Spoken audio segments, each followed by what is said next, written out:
we're super excited. It's a funny word to use, but really excited to start this series on coping with the loss of a pet with you. We really welcome you and encourage you to, feel at home while you're here. Hillary and I recently connected with Peggy Haymes, who's our talented guest today, and she's an amazing grief coach. She's worked many, many years helping people truly find a place of courage and strength that they really didn't know that they had. She's worked with so many people through some of the really toughest times of coping with loss, and we're super excited to have her here with you today. I have some notes with me so that we stay on track, but to give you all a little bit of a background, we connected with Peggy shortly after my husband and I lost our dog Clover, and many of you know that happened back in January, so it hasn't been too long. But through our conversations, Hillary and I just thought it would be a huge gift to be able to bring her on and have some conversations and share our insights and tips and any of that with you and our extended We Heart Hounds family. So together we've really put together this series of, it's like a 5-part series that we're going to be doing here every Thursday at 2 o'clock Eastern Standard Time. And we're excited to see what you think, right? So the topics are all going to be on dealing with grief and the loss of your pet. I know it's a pretty vulnerable conversation. We're absolutely so happy to have you here, even if you're just listening in. But we really do want to encourage you to participate and share your experiences and your support. I think it's something that we're all going to benefit from, having those kind of conversations and that open engagement. The other thing about it is that not only will it provide a lot of value, but it'll also tell us that this resonates with you, that this is something that is meaningful and you're interested in it. And if we see that, we get that kind of feedback, well, then by all means, this is something we're considering expanding beyond the initial 5-part series. So again, please speak up and share your thoughts. So with all of that said, all the disclaimers out of the way, Peggy, please, I'd love for you to introduce yourself to everybody here and say hi. Thanks. I am really delighted to be here. As you said, I've been working in the area of grief for 20 or 30 years now. And I have the opportunity twice a year, I staff grief workshops where people come from all over the country and sometimes all over the world to talk about different kinds of grief, including the loss of a pet. I've been a lifelong pet owner, so I also know that loss from personal experience. Yeah. I'm an ordained minister and a licensed professional counselor. And in this last year, I've transitioned to working as a coach and resource person for women in midlife. And sometimes part of that task is also grieving the pets that we've lost. So I'm really, really excited to be here with you for this series. Thanks, Peggy. Yeah, we're absolutely delighted to have you as well. I think the topic that we're talking about today is something that you said you hear from some of your clients, and that is why I feel like this loss is much, much more difficult. It's harder to get through than anything that I've ever experienced with losing some people in my life. And I just thought maybe if you could give a little bit of a background of what does that mean when somebody says that to you? Sure. It's something people often struggle with, and they can feel guilty. They can feel like something's wrong with them because they are just completely undone with the loss of their dog. And much more so than when an uncle died or a cousin or even a grandparent died. Right. And we have this hierarchy, this stupid hierarchy that, people are up here and animals are down here. And so you should grieve more for a family member up here. But pets are members of our family. I mean, dogs give us unconditional love. And sometimes, frankly, the relationship with that family member may be a little complex and conflicted and hard. Dogs just love us. Yeah. Yeah. Yeah, that's for sure. It's I don't want to say it's a different kind of love, but in a sense it really is, right? It is truly that unconditional love. Why do you think this feeling of, that this is so hard? Why do you think it happens to people?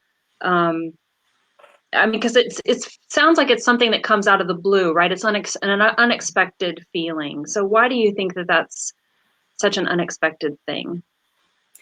I think sometimes people anticipate that, yes, it's going to be really, really hard when I lose my dog. But sometimes they're just not prepared for how hard it can be. And so you feel like, oh my gosh, I'm taking a day off from work. What's wrong Right. with me? Right. One of the things that makes it hard is that pets are so interwoven into our lives. You know, we get up in the morning, we feed the dog, we take the dog for a walk.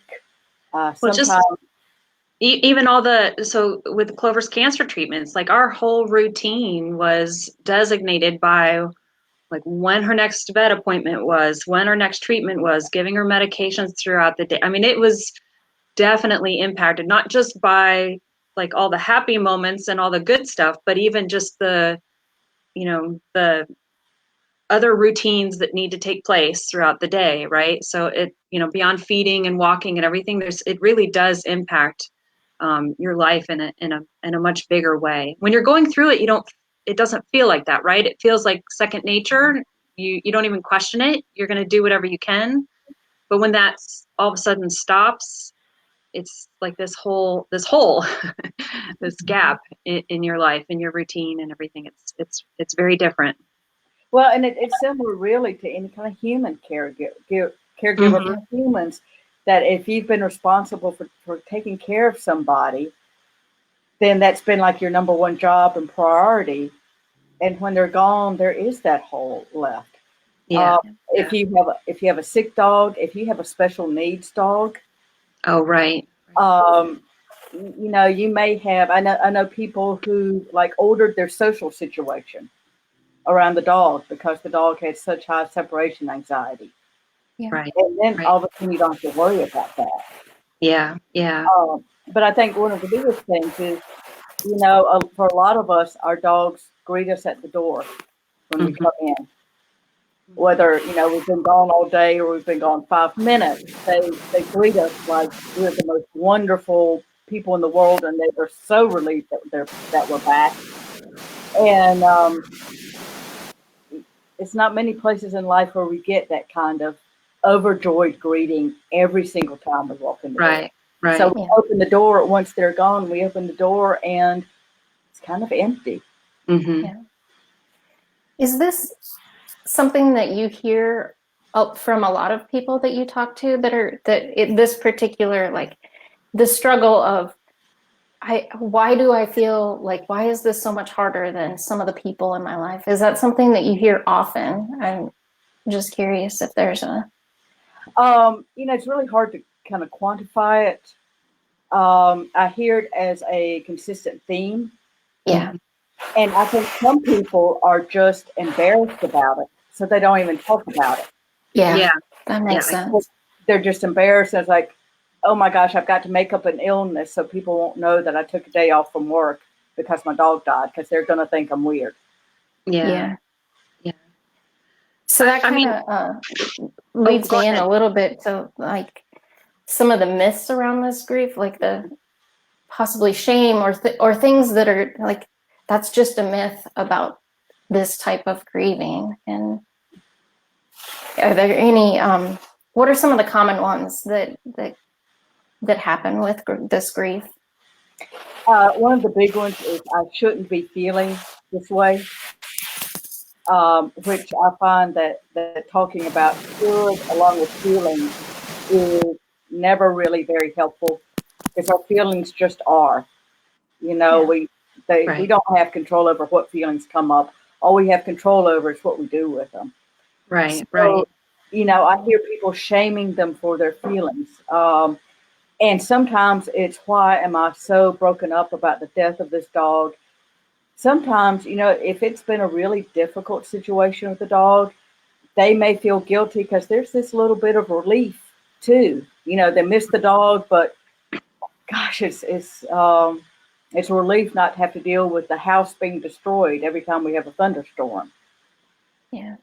Our feelings are just our feelings, and dogs. So you may have seen that meme that goes around Facebook of the X-ray of my chest, and there's like a dog's head right where our hearts would be. Mhm.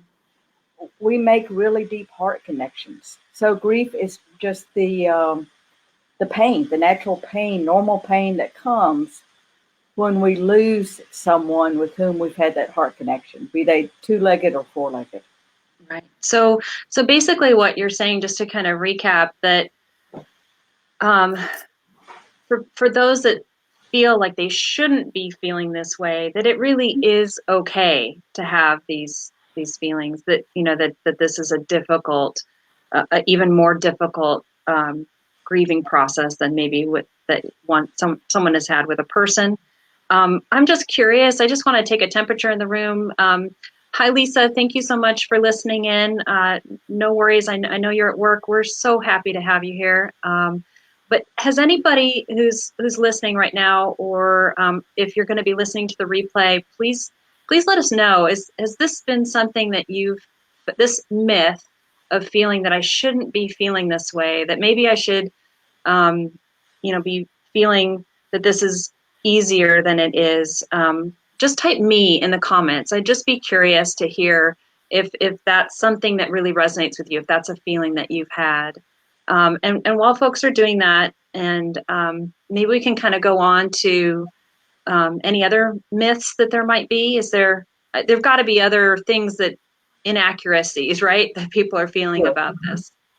And one is that we should be over it quickly. Oh gosh, yeah. And that's just typical of grief in general. Closure, which doesn't exist. Yeah. But Well, one of the things that bothers me the most, I'm sorry, I don't mean to interrupt, but when you said quickly, I just remember people telling us when they found out that Clover had cancer, and that we were going through all these great lengths to help give her the best quality of life. It's just like, well, why don't you just get another dog, or why, so I could totally feel where people would think, I need to get over this quickly, just from pressure, from exterior pressure from other people who just don't get it, right? They don't understand that your dog is a part of your family, and a family member. Yes, and there is a lot of, I think, shaming that goes on of, what's wrong with you. Mm-hmm. You must, there must be something really wrong with you, that, it's been 3 days since you put your dog down. Why aren't you over it yet? And as you said, they just get another one. Like, we would never, ever, ever think of telling anyone with a family member, well, just go get another family member. Right. Yeah, like they're disposable. Go adopt somebody else. It's fine. Mm-hmm. Mm-hmm. Yeah, I always want to tell them, would you do that with a child, right? Would you just, okay, there goes one, let's get another one, or I don't like this one, let's go get another one. This one's I'll just get they another don't one. understand. Yeah. So Lisa says she continues to have this feeling, and then she does feel shame that nobody understands. And we've got Chantel here, that she says they don't have friends who've stopped seeing you. Chantel, I'd like to know more about what you mean by that, because I know you mentioned just the other day that you've had quite a bit of loss. Chantel has lost 4 dogs in the last year and a half. Oh, no. I can only imagine. My heart broke when I saw that. So, yeah, please expand on that, Chantel. I'd really like to know more about what you mean. But anyway, yeah, it's the other part of the quickness of feeling to need to get over it, and it's something that I experienced the first time we lost we lost our first dog, Daisy, who's a bunch of pictures of her up there, was that I felt like I was supposed to go through the grief in a different in the stages, right? And that once I got to the end, I would be done and be able to move on with my grief. And so I felt like it should have been quicker, right? At least initially, I felt like, why is this like something out of the blue would just trigger, I wasn't even thinking of Daisy, and then something, I'd walk by, I'd find a toy on the floor under the couch, or, I'd see some hair on a sweater of hers, and, she'd come to mind, and I'd be right back to where I was. So it wasn't an external pressure necessarily, but there was also this internal feeling that I just needed to get, and maybe it was just something I wanted to get through, and I just couldn't get through it quick enough. Right. And it's really normal because we don't like pain, and we will do whatever we need to do to try to avoid pain. Oh, okay. I'm really glad you mentioned those stages, which were first popularized or came up with Elizabeth Kubler-Ross, whose staff I trained with. And she never intended that they would be like stair steps or ladder. Right. Check one off, and then you move to the next one. And if you're really good, you see it on TV, right? Like, yeah. Oh, you're in this stage. We're gonna okay. move these. Yeah. So you're like, oh, okay. I should just be like there's some sort of escalator that you can just, okay, you're just gonna go right through. It'll be fine. The best analogy I've heard came from one of my favorite writers, Anne Lamott, who said grief is like that wheel on Wheel of Fortune. Yeah. And in one moment, it may stop on anger. One moment, it may stop on acceptance. You feel like, okay, I got this. And then, like you mentioned, in another moment or on another day, something happens and you feel like you are all the way back in the beginning. Mm-hmm. And what's real important to know is that you aren't all the way back in the beginning. It just feels like that in that moment. Yeah, that's for sure.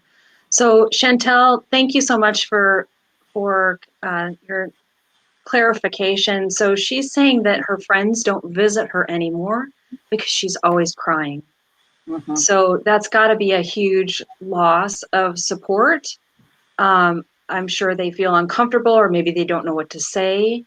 But that's a loss in itself, right? To not have that support. Well, we absolutely know what you're feeling, and we welcome you to this group. You've got a whole bunch of new friends now, so don't worry.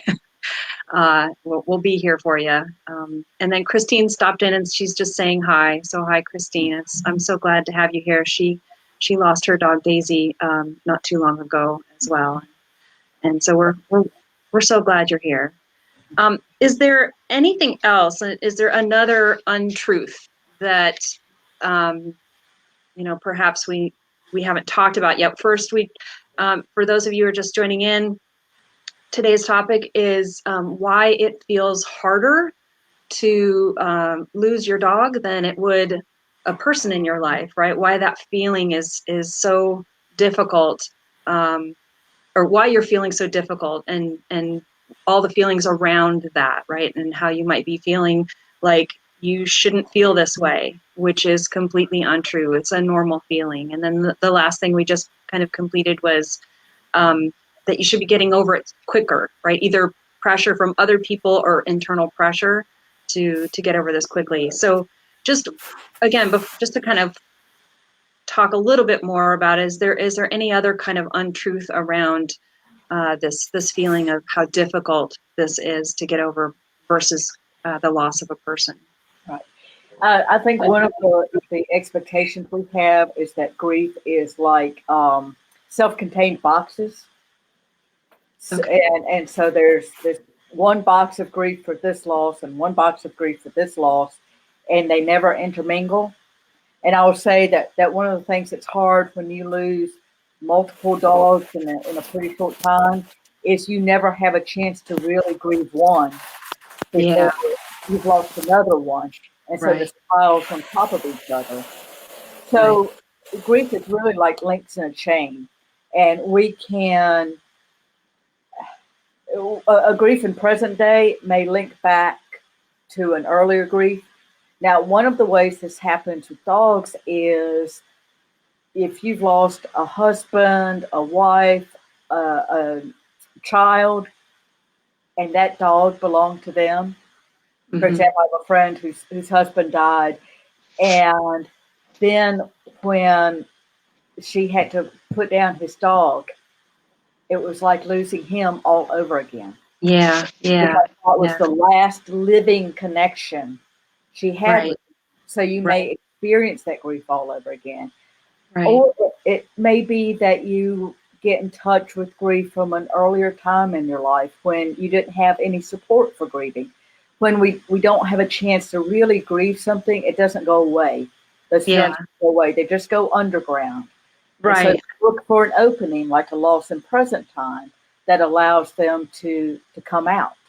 Right, right. Well, and I can only imagine with Chantel, I don't know if she's had each dog one at a time or if she had multiple dogs and then lost a few while still having dogs. But I know when we lost our first dog, Daisy, getting Clover brought up grief of Daisy because we started feeling guilty that we're opening up our hearts to another dog. And, is this something, you start talking to yourself, is this something Daisy would want? Does this mean we love Daisy less? Is this, there's all of that.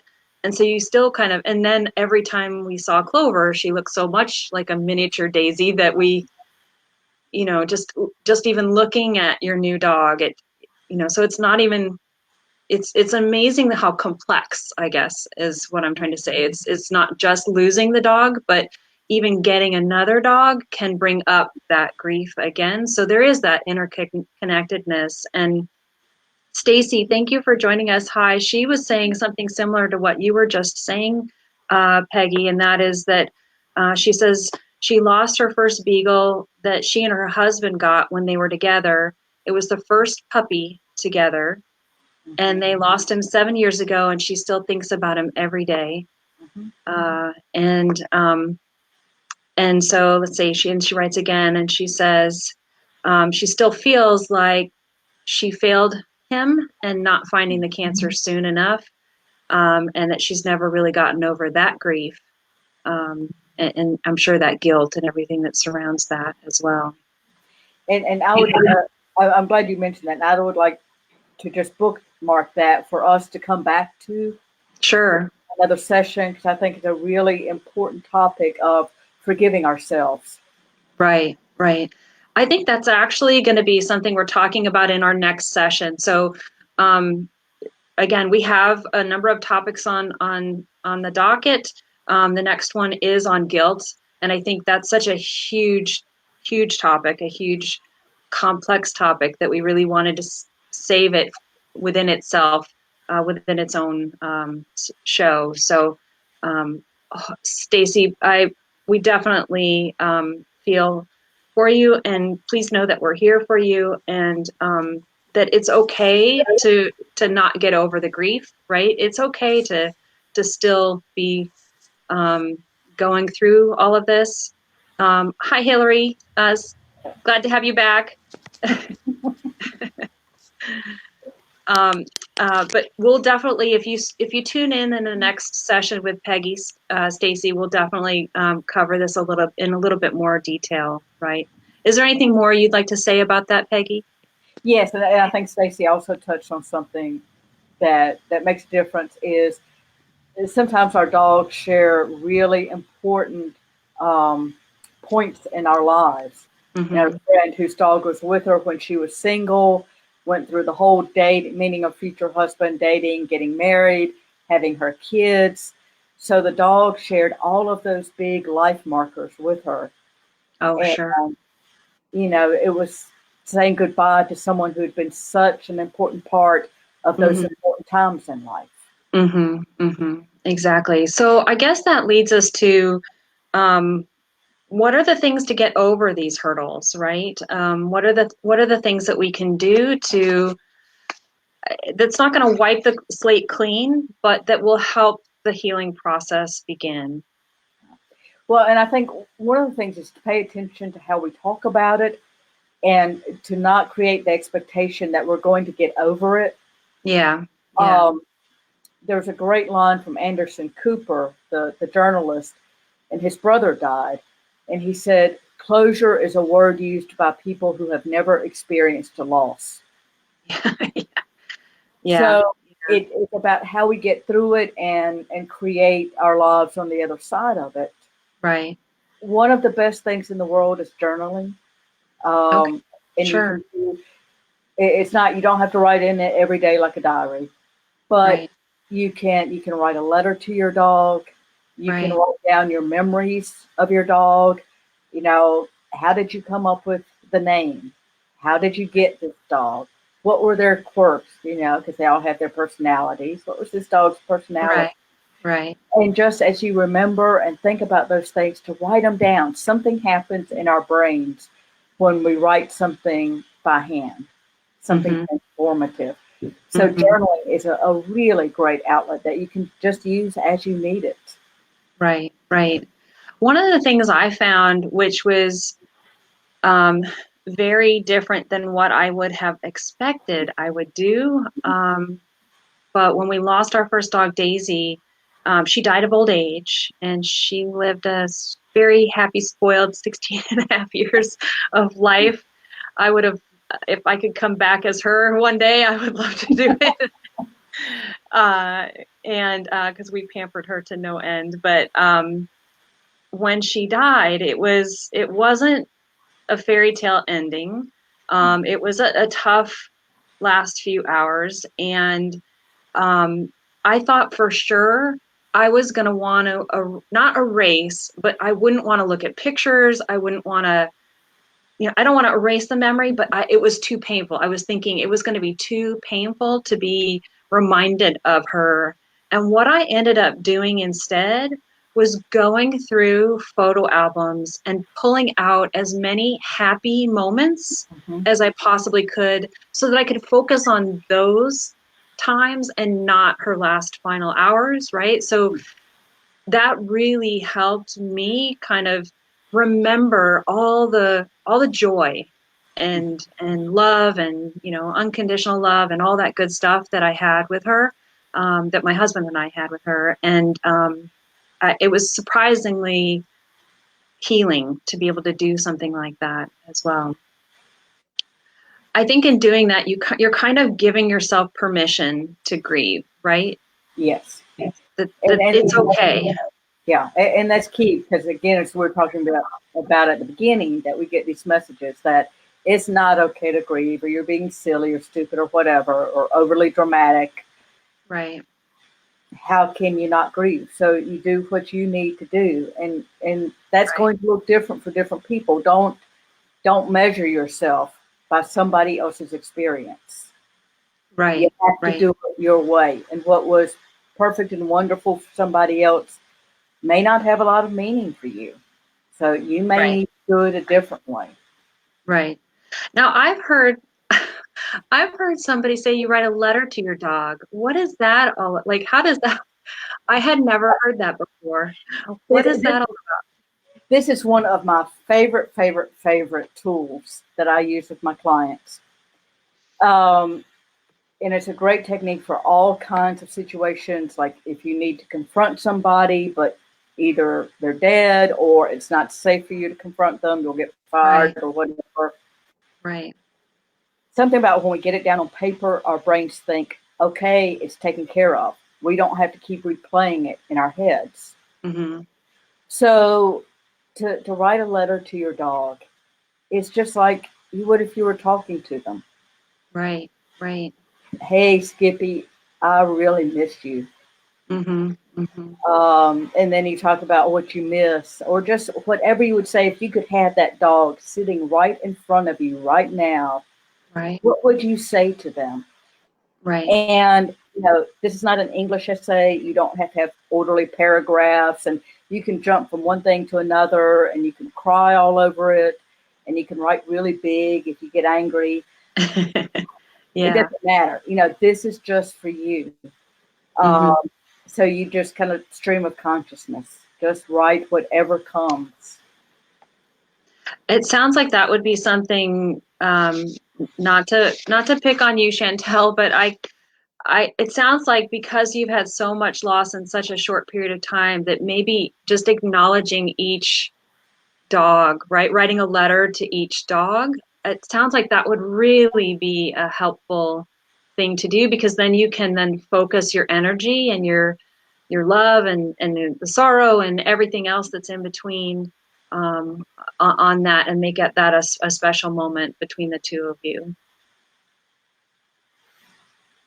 All right. So, has anybody else tried the writing technique? Has anybody else written a letter to their dog? Or I'm just curious, has anybody done any journaling or anything like that? I'd just be curious to know.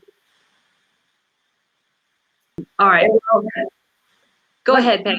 Let me also say, writing, and I'm a writer, so I like to write, and Mm-hmm. there are things that happen when we write, but if that's not your deal, there are different ways of doing it. You can do collages. Oh, that's a great idea. You can do it of your dog's pictures, or Mm-hmm. you can just go through a magazine and cut out any words or pictures that remind you of your dog. That Oh, make that's you a think great about idea. your dog, and then you create a little collage of them. Right. That's almost kind of what I had done. And of course, our house, I'm not kidding. I went through photo albums and I pulled out every happy memory of Daisy that I could. Um, and knowing when Clover was diagnosed with cancer, knowing that her time was coming up, I almost didn't want to have to do that with Clover. I didn't want her to not be here and not have photos. So I intentionally started collecting photos of her and putting them up before we lost her, because I felt like it. Again, it's interesting. I wanted to do one way, and then I lost Clover, and I felt it completely different. I wanted her to be everywhere before she was gone, so I could have that memory, of her still with us, that feeling of her still with us. What about reaching out to friends? I know some folks are saying that, friends just don't know how to deal with it, or don't know what to say, or might not say the right thing. What do you recommend in terms of talking to people, or talking it out? Because it sounds like a lot of the things we're talking about are very personal and, just ourselves. What are your thoughts about reaching out to people? If you have friends that or are pretty sure understand, like, they have a dog or they've had a Mm-hmm. dog, and the ways in which they've talked about, spoiling their dog, and how they relate to their dog, you get that they get it. Mm-hmm. I had one of my friends, when I lost one of my cats, she sent me flowers. And when I called her to thank her, she said, "That's just what we do when someone we love loses Yeah. someone they love." So Right. she gets Right. it. Right. If you don't know how they're going to react, go slowly. Just give them a little piece. Right. You say, "Hey, I lost my dog," or "I had to put my dog down the other day." And if they're, very kind and compassionate, you may give them another little piece. Don't, do everything at once, but just take it a little piece and just keep checking out their reactions. And if they start going down a bad road with you, then you can just stop and redirect the conversation. Mm-hmm. Mm-hmm. Yeah. And there are places online too that can help, right? So obviously here, we Heart Hounds, we would absolutely welcome any discussions about this. It's, again, hopefully this is a very, very safe place for everybody to open up. But there are lots of other places online, on Facebook groups and other places, support groups. Is that correct? I mean, I'm sure you're aware of lots of them as well. Yes. And if you just Google pet loss, um, you'll find a lot of different links come up. And Okay. some of them will have places where you can, like, post a memorial tribute to your Mm-hmm. pet. You could support. One of the nice things about the online community, and certainly your page, you folks are an example of this, is if it's 2 o'clock in the morning and you can't sleep because your dog always slept next to you and snored and it's way too quiet now, Yeah. you can get up and just, being able to put that out there and Mm-hmm. say that out loud in some form can be helpful. Right. And Right. also, if you get in an online forum, just lurk around a little bit and just see how people treat each other. Right. Uh, I jumped in a Facebook group that was a business related group, and I noticed they were like making fun of people Oh, who had made different decisions, different business decisions, and so I got out of that right away. I don't yeah. need that in life. So Right. just for your own protection, because you're in a really vulnerable place, Right. just Right. look around and see what the interaction is like, and see if it feels safe to you. And then again, try a little bit, try a little piece. Mm-hmm. Okay. Yeah, that's great advice. Does anybody, we're kind of wrapping up today. Does anybody have any questions for Peggy before we go? And again, there's a little bit of a lag, so it's going to take a moment for us to get your questions. But please feel free to open up if you have any other questions before we leave today.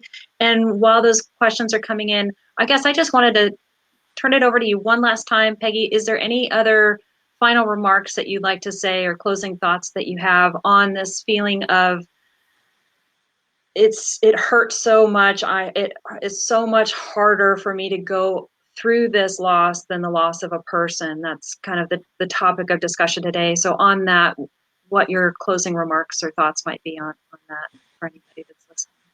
There are some people who say, we ask, why do dogs have such short lifetimes, relatively? Because when we get a dog, most of us know that that day is going to come where we have to say goodbye to the dog.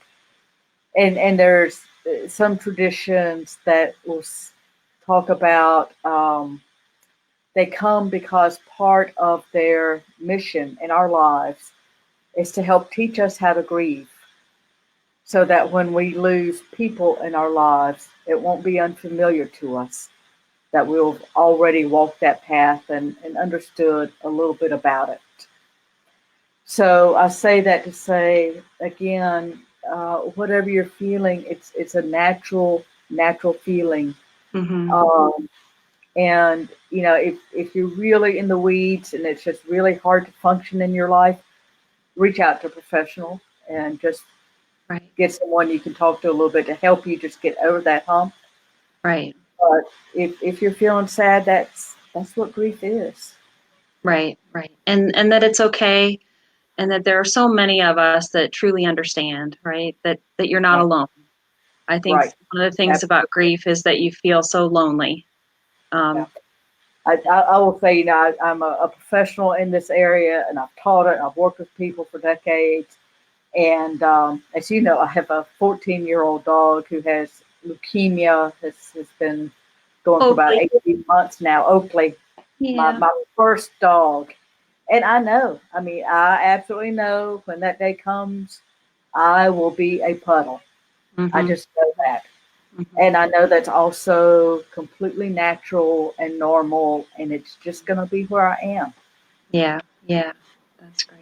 So we don't have any other questions, but I would like to um, let anybody know if they'd like to reach out to you for some additional advice or information, or want to contact you personally. How would you like folks to get in touch with you, Peggy? They can email me at peggy@peggyhaymes.com, and that is HAYM as in mother ES. You may want to write that out in the group, but peggy@peggyhaymes.com, and I will be glad to talk with them. Okay, perfect. Thank you so much for your time today, Peggy. Really, really appreciate it. And thank you, everyone, so much from the bottom of my heart for joining us. I know Hillary thanks you as well. Poor thing, it's just been I can't even believe she's trying to do this today. it's crazy. I know. Well, she's a Wonder Woman, I tell you. She tries to do it all and usually can tackle it all. But thank you, everyone, so much from the bottom of my heart for joining us. We truly appreciate you being here today, even if it's just listening in. And if you're listening to the replay, please share your comments. We will read every single one of them. This is something we're looking forward to continuing. This is the first of a series of 5. Now, next week, April 4th, Peggy will be in a grief workshop, so she won't be joining us. But Hillary and I will go ahead and come on, and we'll be happy to kind of talk with everybody, maybe get some additional questions you might have for Peggy, all that good stuff.